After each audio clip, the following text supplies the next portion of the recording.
আমি এই মুহূর্তে এসেছি ফুলিয়াতে এবং ফুলিয়া মানে আপনারা জানেন যে শান্তিপুর এবং ফুলিয়া বাংলার তাঁতের জন্য যেটা সূতিকাগার বলা যেতে পারে এবং এই বাংলার তাঁত এটা আমাদের একটা বিস্তৃত ইতিহাস যে বাংলার তাঁত একটা সময়ে প্যারিসে লন্ডনের মহিলাদের ফ্যাশন স্টেটমেন্ট কমান্ড করত।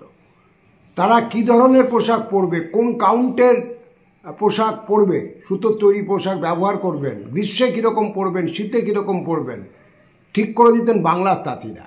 আমাদের এই মুর্শিদাবাদ, শান্তিপুর এই অঞ্চলের তাঁতিরা। ফুলিয়ায় তাঁতিদের যে জনবিন্যাস সেটা অনেকটা সমৃদ্ধ হয়েছে দেশ বিভাগের পর। আর একটা কথা সেটা হচ্ছে আমাদের দিল্লির বাদশাহদের জন্য যে বিশেষ পোশাক যেত সেটাও কিন্তু তৈরি হতো ঢাকা এবং মুর্শিদাবাদে বাদশাহীর নিজস্ব তাঁত ঘর থেকে, যেটাকে বলা হতো মকবুল খাস। তার মানে আপনারা বুঝতে পারছেন যে বাংলার তাঁত শিল্প যেটা সত্যি সত্যি পৃথিবী একটা দিন শাসন করেছিল।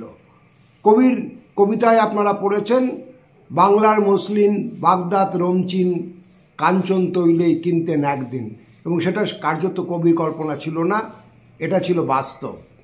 কিন্তু আজকে শান্তিপুর ফুলিয়া তাদের যে তাঁত শিল্প সেটা একটা ভয়ঙ্কর প্রশ্নচিহ্নের মুখে। এবং কেন, কোথায় সেই প্রশ্নচিহ্ন, আমরা এটা নিয়ে কথা বলবার জন্য এসেছি।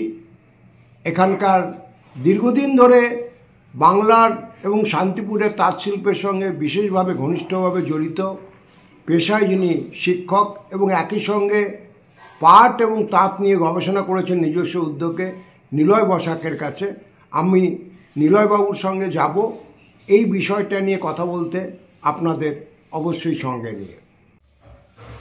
নিলয়বাবু, আমার যেটা প্রথম প্রশ্ন সেটা হচ্ছে যে শান্তিপুর এবং ফুলিয়ার যে ঐতিহ্যের তাঁত সেটা ঠিক এই মুহূর্তে কী ধরনের সংকটের মুখে দাঁড়িয়ে আছে বলে আপনার নিজের অবজারভেশন?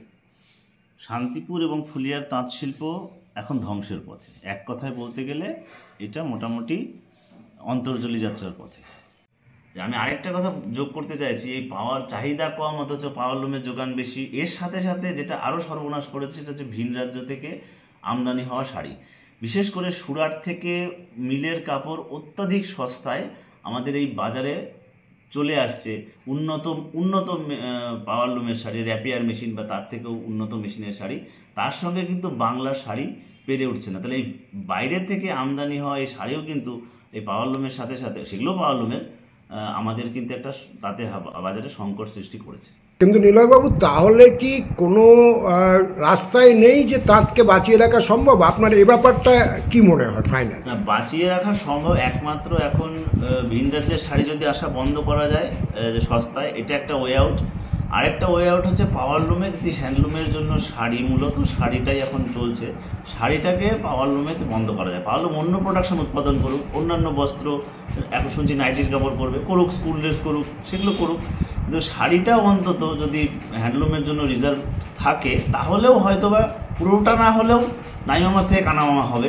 এবং এটা যে করা যায়, আমি শুনেছি আসাম থেকে এক ভদ্রলোক এসেছিলেন আমার কাছে, তার মুখেই শোনা যে আসামে কিন্তু পাওয়ার লুমের দ্রব্য উৎপাদন পুরোপুরি নিষিদ্ধ, মানে হ্যান্ডলুমের জন্য রিজার্ভ আইটেমগুলো নিষিদ্ধ।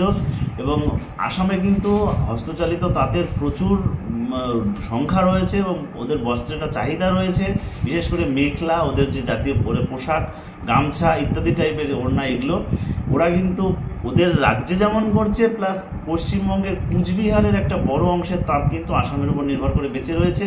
যে কুচবিহার একসময় ফুলিয়ার উপরে নির্ভর করে বেঁচে থাকতো, তার কর্মচারীরা ফুলিয়ায় কাজ করতো। ইভেন এখন ফুলিয়ার ছেলেরা আসাম যাচ্ছে এই কর্মচারী হিসেবে তাঁত বুনতে, বা কুচবিহারে যাচ্ছে তাঁত বুনতে, বিপরীত চিত্র হয়ে গেছে। ফলে আসাম কিন্তু মোটামুটি এখন করে দেখিয়েছে যে হস্তচালিত তাঁত চাইলে কিন্তু তাকে মোটামুটি প্রমোট করা যায়। এটা আমার মনে হয়েছে। আমি যদিও বা ফিল্ড ভিজিটে যাইনি, কিন্তু ওখানকার মানুষের কথা শুনে বা কুচবিহারে দেখে এসেছি প্রচুর তাঁত চলছে আসামের বাজারের উপর নির্ভর।